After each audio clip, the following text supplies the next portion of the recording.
Junkyard Junkie, back here with another video. Today I'll be showing you how to change an EGR valve on a 2005 to 2014 Ford Mustang. Okay, so you may be asking, how does an EGR valve work? So an EGR system is exhaust gas recirculation. Just as the name implies, it takes the exhaust gases and then combines it with the air coming in from the intake. This will significantly cool down your combustion chamber because it's letting less oxygen get in there, which more oxygen inside your combustion chamber will lead to, bigger explosions and hotter temperatures. So from an efficiency standpoint, this will lead to better gas mileage, and it will also lessen the waste coming out from the car. So let's jump into the car and see what codes have pulled up. Okay, so with the OBD2 hooked up, all we're going to do is scan. Okay, so looking at this, we can see DTCs in the ECU is 1, so we have 1 code. We'll read the codes. Exhaust gas recirculation sensor A, circuit low. Go ahead and pop the hood to your car.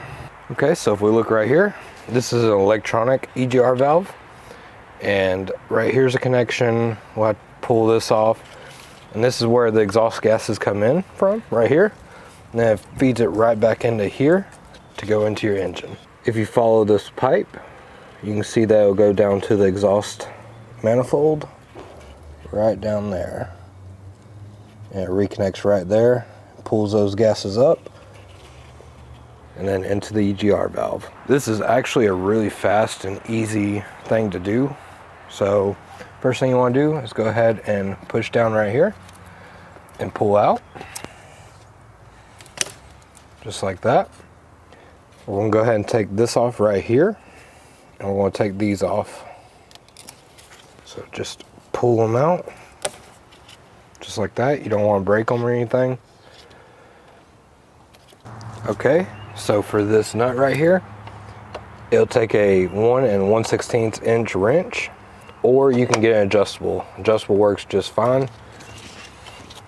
Usually that is actually really tight, so I got lucky, but just keep spinning this off.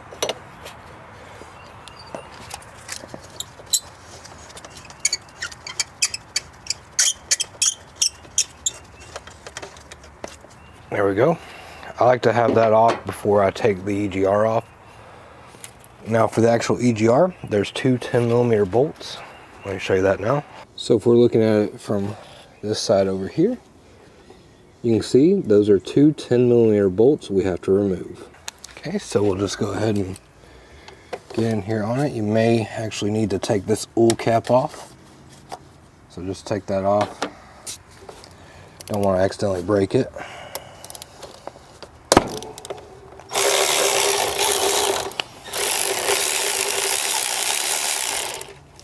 Make sure to catch it, that way it doesn't fall. And we just gotta get this last one right here.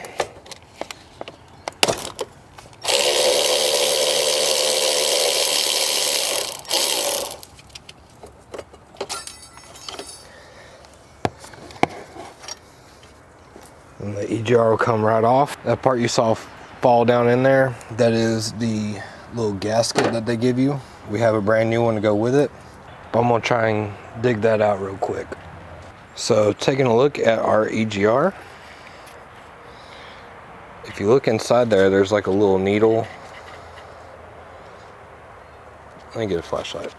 Okay, so looking at our EGR valve, if you look in here, there's a little needle in there, and that will, whenever it's commanded on, it will raise up and let the exhaust gases come through the intake. This usually happens around 1 to 2,000 RPMs. The more gas you give it, the less this is going to be used because it needs that gas for the power. Also, if you have a vacuum style one, it works the exact same, but instead of being electronically controlled, it will have a little vacuum coming out of it right here, and the car will send a vacuum to it whenever it needs to open up or close. Okay, so here is our new little gasket. This is what fell earlier. If you look here, it's got this raised lip. The other side has pretty much like it's engraved almost. The other side is not raised. So we want the raised side to go towards our throttle body. So it'd go like that, but I recommend don't putting that in just right away, or else it may fall like the other one did. And you don't want that headache. So always compare your parts. This one lined up perfect with the other one, so it's good to go. And what I like to do first is just stick it in here. Move this up and just get a couple threads on it. Just like that. Now we can sit here and get this gasket on. What we'll do is we will stick our bolt through over here.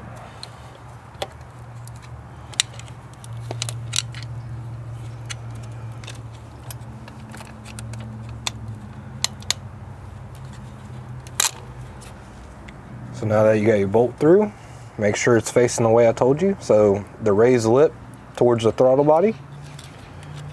We'll stick this over it.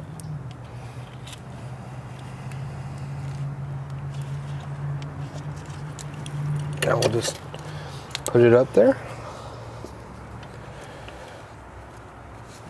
Okay. Now we'll get our other new bolt. We'll stick it through. Make sure it is also goes through it.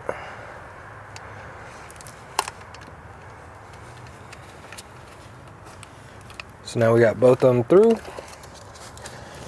Now line it up.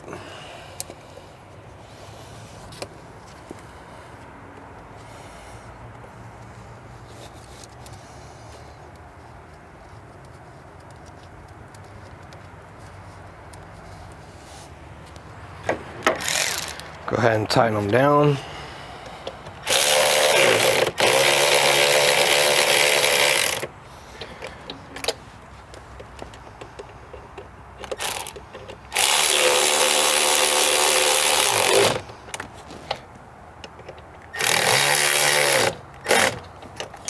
Those get torqued down to 18 foot-pounds. So I'll go ahead and do that off camera. Now we want to tighten this back up. Go as far as you can with your hand.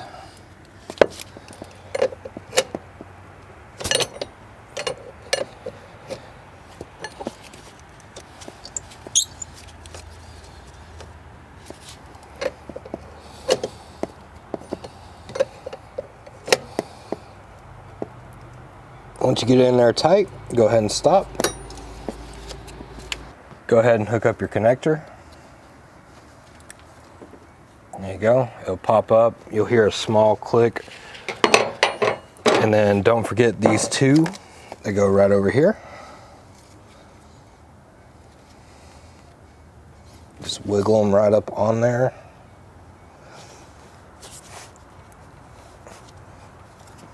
Just like that. And that's really all there is to it. All you gotta do now is just clear your codes and you are good to go. Okay, I wanna add this in here. I forgot to say it earlier, but these nuts are a part of this bracket here. So that's what your bolts go into. They thread in right there. So you don't have to worry about holding that or even worry about it falling. That's a pretty good engineering design right there. And that's going to do it for this video. If this video helped you out in any way, please leave a like, comment, share, and subscribe. Thank you.